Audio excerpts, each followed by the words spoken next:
Hey guys, and welcome back to another episode of Food School Smarter, Stronger, Leaner podcast. On today's podcast, you will hear my conversation with one of you guys, with one of my followers, Sharon. This woman, she reached out to me through my social media because she's been having the same issue that I got rid of, that I healed earlier in my life, vitiligo, or a condition when some parts of your skin, patches of your skin go white, and so you have this normal skin color, and then you have those white spots that usually continue to grow until you fix it, until you help your body to heal itself. And that is one of the autoimmune conditions. Autoimmune condition is something that is caused by your immune system overreacting to something in your environment that is not really a threat, but is perceived by your immune system a threat because you've been having a lot of stress in your life, and plus your diet consists of foods that can trigger a lot of inflammation and a lot of allergies, sensitivities, and just things that are not supposed to be a part of a healthy human diet. So for someone like me or like Sharon, it can manifest itself as vitiligo, or for someone it can manifest itself as arthritis. For someone it can be a lot of allergies and food sensitivities. For someone it can be some sort of ulcers in their stomach, or some sort of really serious gut issues. Autoimmune conditions, they are different for different people.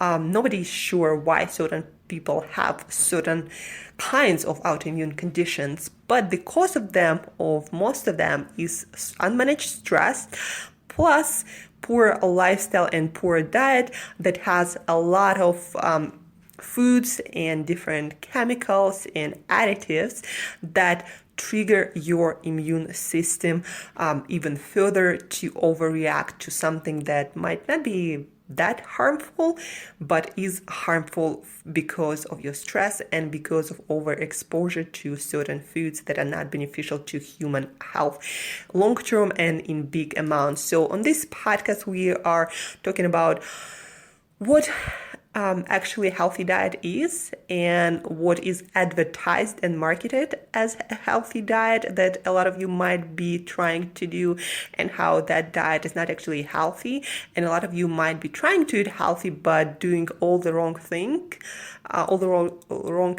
because of all the misinformation that we have these days in our media and in our food system. And so we're talking about how to change your diet to actually start eating a healthy diet, and that with changes to your lifestyle and better stress management will help you to heal, to treat, to improve your autoimmune condition that might be really screwing up your whole life.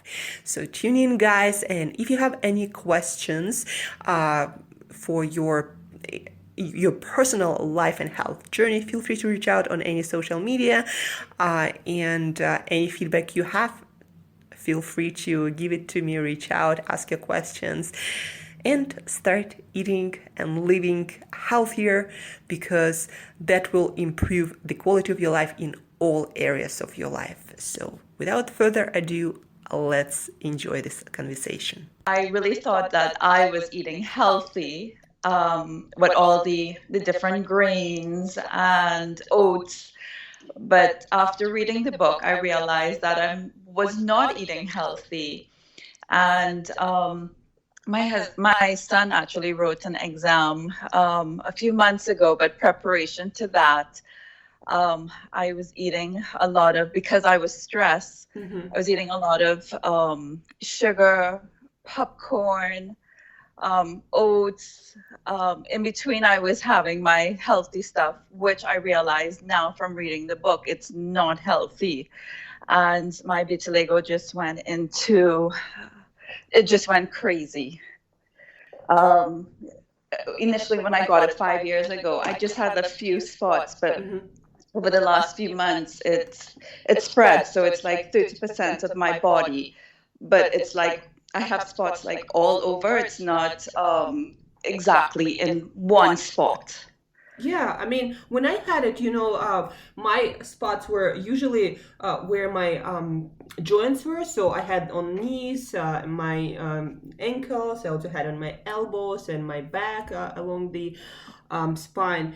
And for me, it was stress, and also Yes. and also I was eating grains, all these foods that can cause those problems. Your immune system to attack your own melatonin cells, the ones that give you Mm-hmm. color. But yeah, it usually happens because of a lot of stress, and then it just bounces to your gut, and then the gut, because you are in that stress state, your immune system, most of your immune system is in your gut, so it starts to attack anything that can look like a potential danger, and just that stress stays in, it amplifies that. And so Mm-hmm. the foods that might not cause any problems for some people, like grains, for example, right?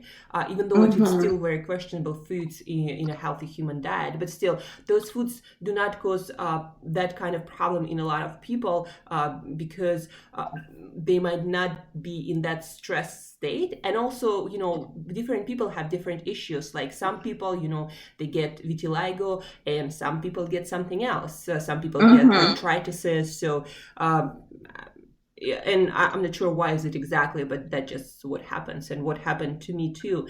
And then just my personal solution. Well, first of all, I started, I looked at my diet, I changed it, and then also I started doing more yoga, more meditation. So I just made sure that I also managed my stress much better, and Mm-hmm.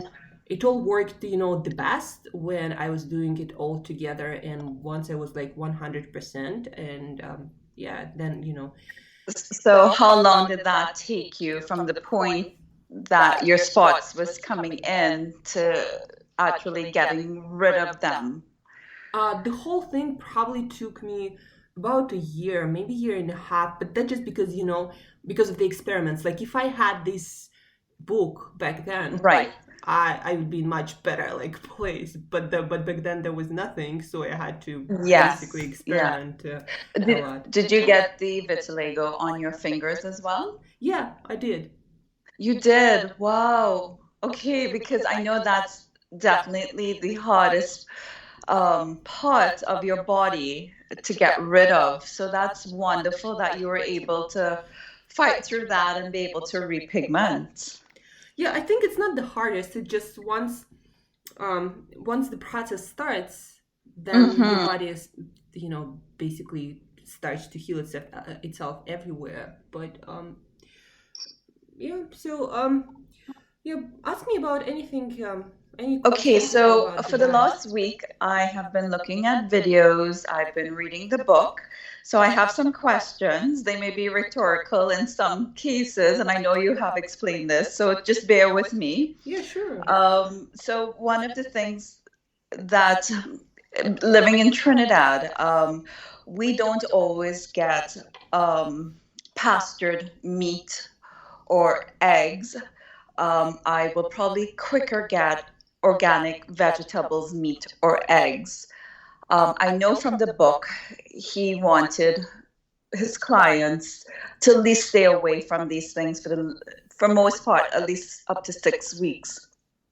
But I'm hoping that I can reintroduce certain things into my diet. What is your take on if I don't get pasteurized chicken or eggs, can I eventually use the organic? Um, and the only thing I would probably eat is just chicken and eggs in moderation. The thing is, why he recommends pastured is because when the animal, let's take a chicken, when the animal eats grains, and most Mm-hmm. conventional operations, they feed their chickens eggs, even though chicken don't really eat a lot of grains. They eat insects and whatever they find when they just roam around.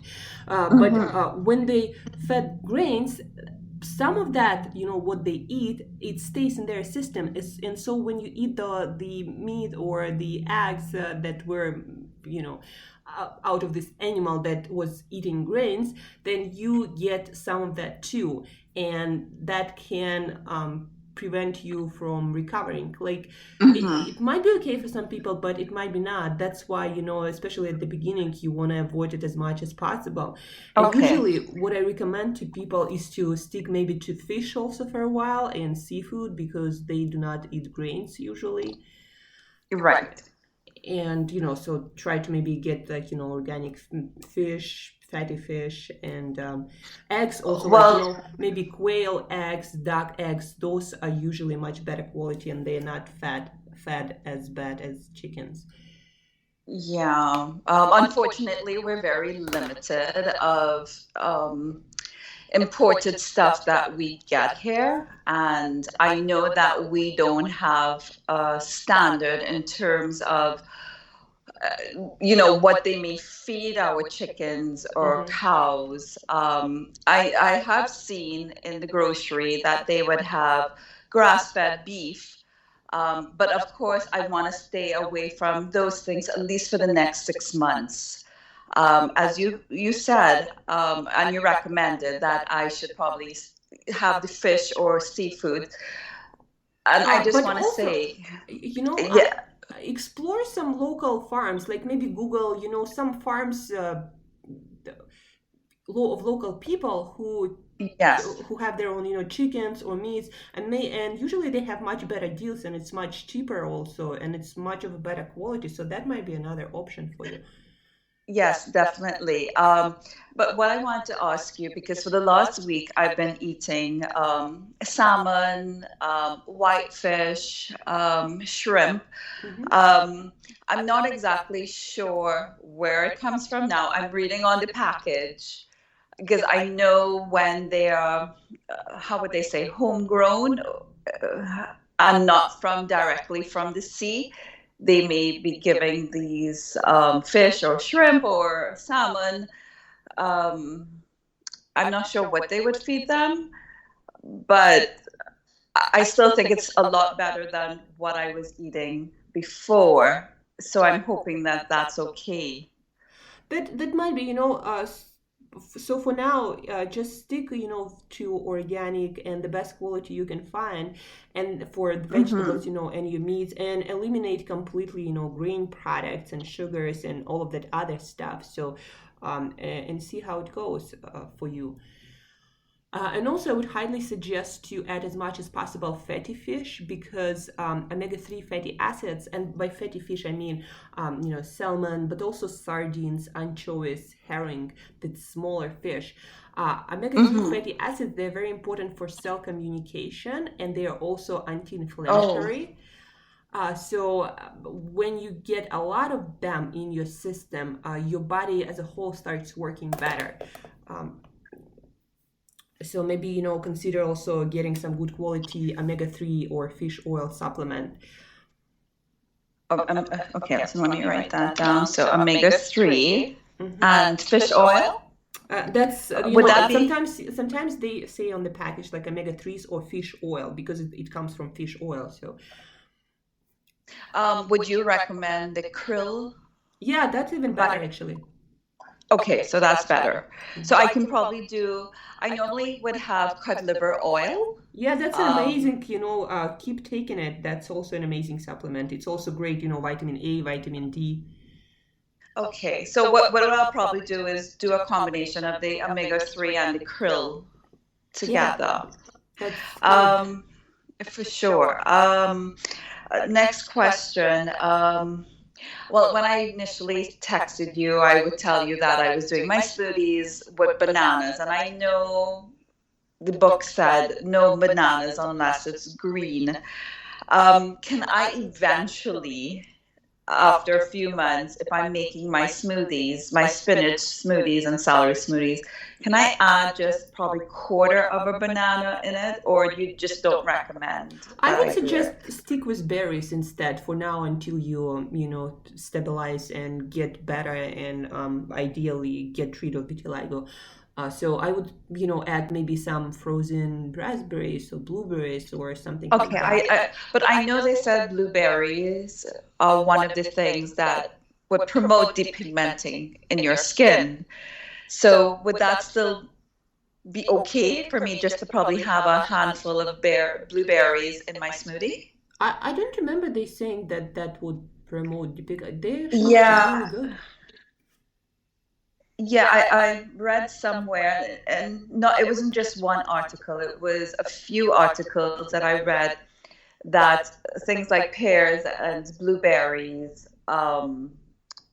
they would depigment. But I would go by your advice, because these smoothies are not so great unless I add something semi-sweet. Yeah, and also, for sweetener, you might look for stevia, like all, 100% natural stevia or monk fruit extract to add it for sweetness for Okay. smoothies. Okay. So when do you think it's a good time that I can add in my blueberry smoothie? Should I wait a couple of months? Now, for blueberries, no, like just have not a lot. Yeah, maybe like a couple of handfuls per day, per Okay. smoothie. That's fine. So I can use that now, or should I wait until 6 weeks pass and then I think, start that? I mean, if otherwise, you're having really good diet, add them now. They have also a lot of antioxidants and other, Okay. compounds. As long as you're not eating them, by like half a kilo a day, but a couple of, No, handfuls, I that's just totally fine. probably want to add in probably just one handful in my smoothie. I make one smoothie for the day with my celery, and my spinach, because after a while eating it, I get kind of fed up with it. So I prefer to drink it than to eat it. Yeah, for sure. Okay, good. Or yeah, and you also, you can change it up a bit. Like sometimes raspberries, sometimes strawberries, are frozen are totally fine. Sometimes they even have Oh, better okay. quality. So Does it have to be organic? What if I don't get organic?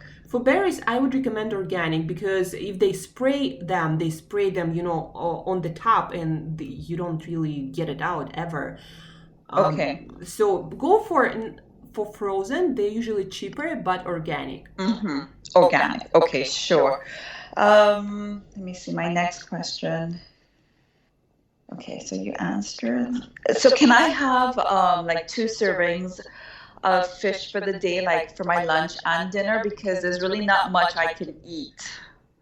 Yeah, why not? I mean, I eat almost entirely seafood. And another thing, that I would love you to add to your diet because it has a lot of nutrition and it actually in the animal accumulates almost none of the toxins are organ meats. Like try to, have liver, either pork or beef or chicken liver. Those are amazing. Chicken hearts also are amazing. And when you cook them with spices and herbs, they taste amazing. Also, they full of like iron and vitamin A. So that's another good source of protein. Okay, well, I hope I can eat that. I'm just a little bit picky when it comes to food, so I will probably try the chicken. So Yeah. with the liver, it would not absorb any of the grains that that chicken would have eaten. Usually not, because it's one of the most important vital organ in the animal. And as like hearts, for example, and liver, the animal would keep them the healthiest. Like they usually have the most protection, just like in humans. Those organs our body does the best to protect. So the animal accumulates most of the bad stuff in the fatty tissue. Okay. And those organs they usually have like the least. Okay. I know that reading the book, maybe I misread it. Is it better to have cooked carrots versus raw carrots? Because normally I would sometimes put raw carrots in my smoothie. Raw are better actually for fiber and for beta carotene for certain antioxidants. Oh, okay. Okay. Okay, my other question. Um, Before I used to eat a lot of brown rice because I thought that that was the healthier way to go. And from reading the book, they mentioned that eventually I can have basmati rice. Yeah, better Um, eventually white rice, not brown rice. right. And one of the things that he recommended was the basmati rice from India, which we get here. So I'm hoping that eventually I can reintroduce. Can I reintroduce it now, or do you think I should wait? Grains, all of the grains are better later. Okay, sure. Um, in Trinidad, we eat a lot of curry. Mm-hmm. I'm not sure if curry is a plant where they would spray. Would that be okay for me to eat? With spices and herbs, in most cases, it's fine. I never really, I don't know, never really heard that that was a Mm, problem. okay, good. Um, One of the fruits that I also like was apples and pawpaw. And I know he said in the book you cannot have ripe pawpaws. Well, not that you can't, but you should do a green pawpaw if you have to use it. Is it something that I can reintroduce my apples and pawpaws? And Uh, pawpaw meaning ripe. yeah, I think later, as I said, at first we need to get your body back to normal, and after Right. that, a lot of things in moderation you can reintroduce. Okay, so what would you think back to normal? Because I have seen some repigmenting happen. So should I wait until I'm fully recovered then to reintroduce I would say, these? yeah, close to full. So the progress is really, you can see it and you can measure it. And Mm-hmm. so when you reintroduce, something, you could actually see if that makes a difference or not. Okay. So yeah, probably what I would do is probably wait until 70% of my body, well, out of the 30%, 70% of that is, or at least half of that is repigmented. Um, Let's, because I'm yeah, go ahead. yeah, I'm just wondering, I know that in terms of certain things that I was having, I would get vitamins, and so I'm just wondering how would that affect my, like, not having fruits affect my intake of vitamins? I will, fruit actually don't have a lot of vitamins, like in general. They have a lot of sugars and water and Oh, fiber. But I would just really eat a lot of vegetables, for example, broccoli, Brussels sprouts, Swiss chard, kale, spinach. And you can get a lot of them frozen. They're much of better quality usually than what you find not frozen. And yes. you can cook a lot of them and you get much more nutrition, much more vitamins and minerals than from fruit. Oh, okay. I did not know that. That's good to know. Um, because of this diet, I kind of feel very weak. I know that the book said eventually transitioning, I will eventually get back my energy. And I think I'm just at the point where I'm trying to figure out what I can eat, what not to eat. Because I was so scared to eat anything until I spoken to you.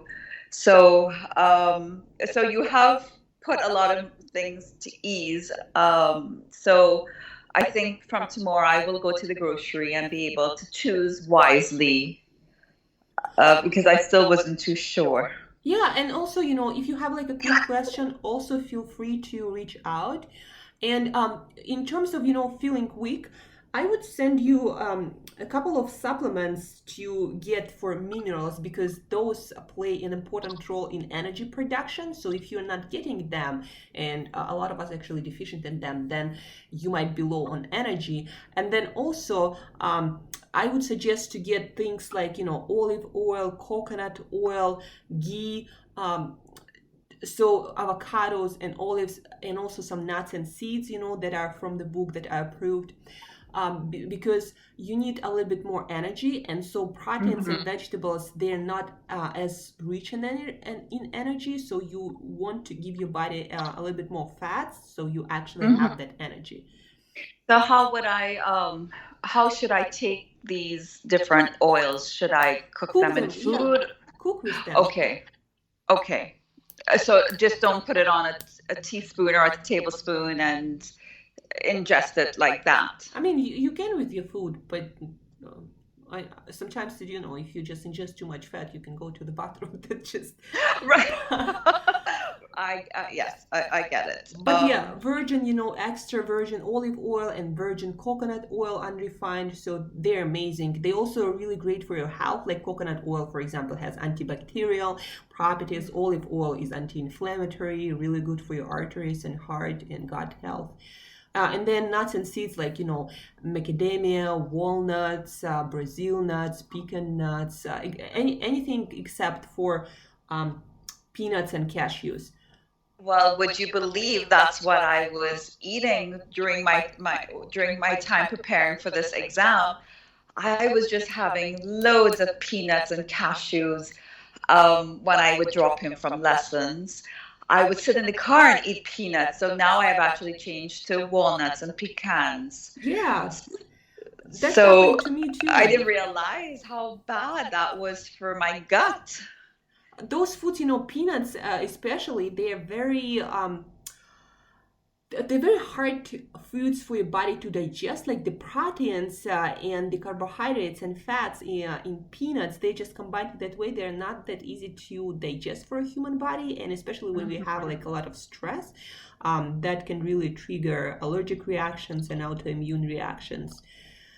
And What about yeah, go what ahead. about peanuts being inflammatory? Would you consider those things inflammatory for your body as well, I or would just bad for actually. your gut? I would for cashews and peanuts. Yeah. Yeah, okay. Um, I was also reading from the book. They have something called polyphenol, Mm-hmm. which from what he was saying, it's like the blueberries and the raspberries. And I know that he had said not to eat those stuff, but how else would I have gotten that um, that into my body? Well, Well, fresh coffee, for example, has a lot of polyphenols, right? Freshly brewed coffee. Cacao has a lot of polyphenols, more than berries actually. So if you have like 100% chocolate, or if you add cacao to your maybe smoothies, that's another way oh, to get them. But yeah, okay. coffee is also amazing. Tea, green tea, fresh green tea, also really great for that. I may not be able to get fresh green tea. I may be able to get, from the tea bags. Would that be considered the same? Not the same, but better than nothing. Yeah, okay. And that will probably give me some energy as well. Yeah, yeah. But just try not to, well, for tea, not so much, but coffee after 3 p.m., usually not a good idea because it disrupts your sleep. Yes, and I do have problems sleeping. So, and I'm also perimenopause. So, would you have say that if it's just, I know it's my diet that kind of triggered off my vitiligo and stress, but would you say my hormonal imbalance as well? Yeah, but you see, a lot of hormonal imbalances are caused by food and by stress. So on food, also on the food front, I'm gonna send you again a couple of recommendations for the supplements for minerals. Mhm. They're usually easy to find. And then also start meditation. I can send you also a link to my favorite apps where Okay. you can listen to guided meditation. Basically, someone telling you what to do, how to breathe for usually 10 minutes a day. And that will help you also to manage your stress and hormones and everything and reduce inflammation much better. Okay, great. Well, so far I have lost 5 pounds. Nice. Yeah, in just one week. And I was in the gym for like almost a year and did not lose that much weight. So, which is very, very good for me. Let me see from my list. Okay. Hmm.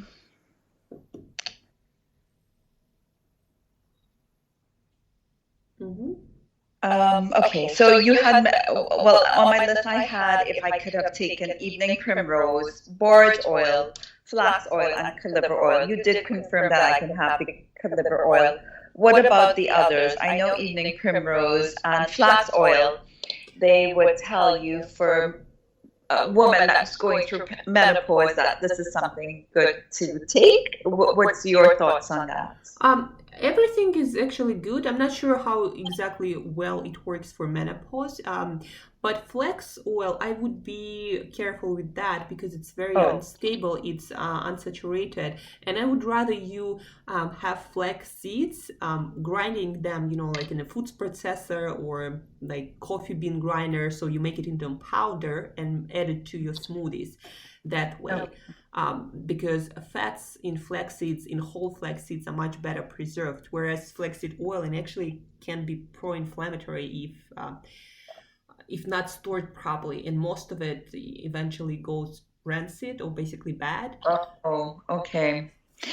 We do get grind flax seeds. Would that have to be also organic on the package as well? For flax seeds, not so much. I don't know. Okay. Yeah. Okay. But I'd rather you to get them whole and then grind them yourself, because if they're already in a powder, the same thing happens. Like fats get oxidized. Oh, so then look for the ones that's like a seed and not into powder form. Mm-hmm. Okay. Are you familiar with the borage oil? Yes, I am. Okay, so is that good as well, or? It is recommended. I can't tell you. I've never actually used that, but it is recommended here for hormonal health and also anti-inflammatory. Take it. I'm not sure. Yeah. So I think what I'll probably stick to is the omega-3, the fish oil, the krill, and probably my evening primrose. So I would use the flaxseed into my smoothies or salads then. Yeah, it's a great idea. Yeah. Okay, so we had spoke about the vitiligo on my fingers, which you said it wasn't an issue for you to repigment there, so which is good. Do you recommend me using coconut oil on my skin? I mean, it's good. I don't know if it has any effect on vitiligo. I mean, positively, right? But it has no negative effects for sure. So, but it's good for skin usually. Right. Do you recommend anything that I could use on it? Like sometimes my vitiligo may be a little itchy. I've used the coconut oil, but have you ever used anything to help you repigment? I used, once the progress started, there is a very particular thing that I was doing. I would put red pepper liquid extract, and I can send you a link to, to tell you what I mean by that. Usually in any chemist store, you can find it everywhere because it's used for a lot of medical purposes. Okay. And then I would put it on my spots to increase the circulation in the area, and I would go in a sun where sun tanning booth or saloon inside, or if I'm somewhere where I can get sun from the sun, then I would go outside and stay in the sun for a while. Like if I was in a tanning booth, then I would spend somewhere around 10 minutes, sometimes less, 8-10 minutes. And if I was out in the sun, probably 30-45 minutes, depending on the sun and how bright it is. Yeah. Okay, because we in Trinidad we have sun all year through. I was sitting in the sun for 10 minutes every day. Do you recommend that I do it longer? I'd probably recommend you for half an hour with that red pepper extract, and it's not, the thing is, the sun doesn't make your vitiligo grow. What does make it grow is if you have still that inflammation in your body, and whenever your body is creating more of the melatonin cells when you tan, that's why usually you see more vitiligo, not because the sun does anything to it. The sun is actually very beneficial for your health. Right. So normally I would go out in the morning about 10 a.m. After I drop my son and my daughter to work. I would just come back before I run my errands just for 10 minutes. So now I know to probably just do it for between 20 and 30 minutes. Yeah, sounds good. The next question that I have, well, I'm realizing that I'm repigmenting very quickly underneath my arm and my legs. Nice. Congratulations. Yeah, so everywhere else is taking a little while.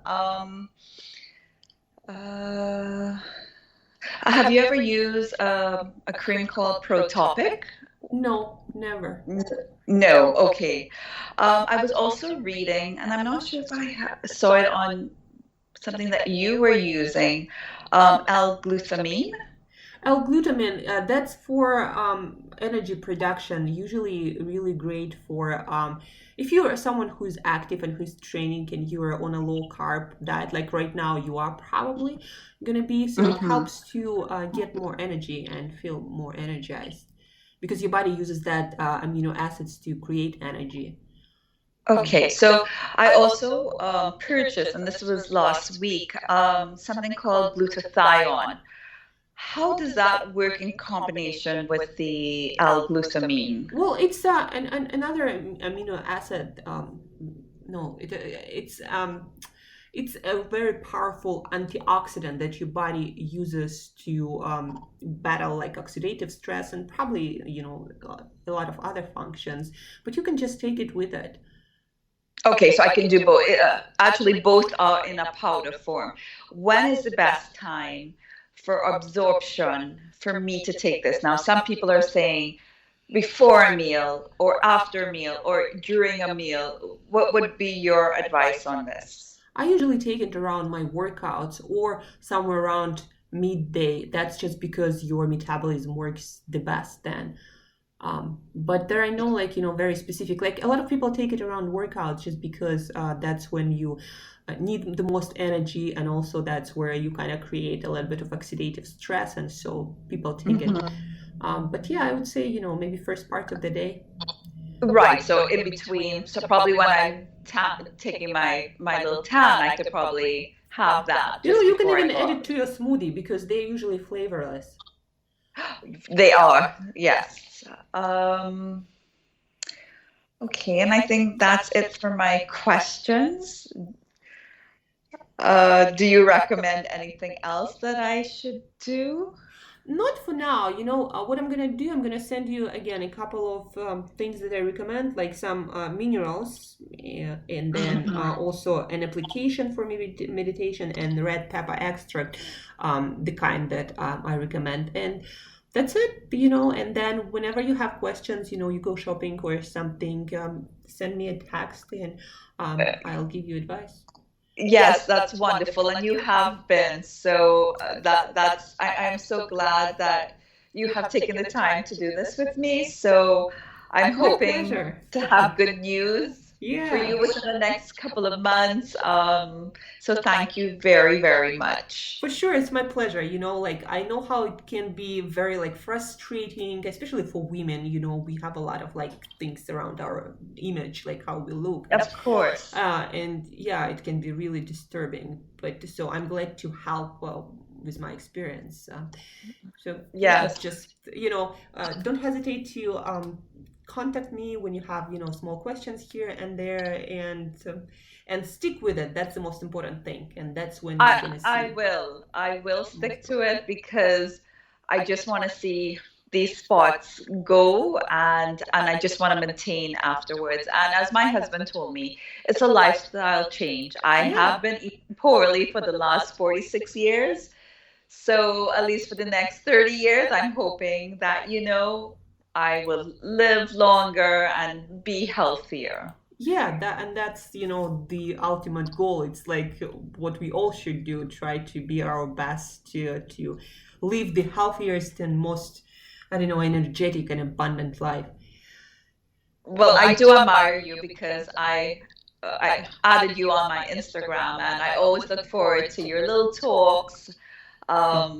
So you do give me a lot of wisdom. So I appreciate that. Thank you And for I know saying that. and I know you're not just talking to me, you're talking to a million and one people, but it feels like you're talking to me. So yeah. Thank you. Thank you very much. I try to do my best to be more like, personal and help and inspire people because I don't know why else live, to help each other. Yeah, because you know what? I was having down days when I look at myself in the mirror and looking at your videos.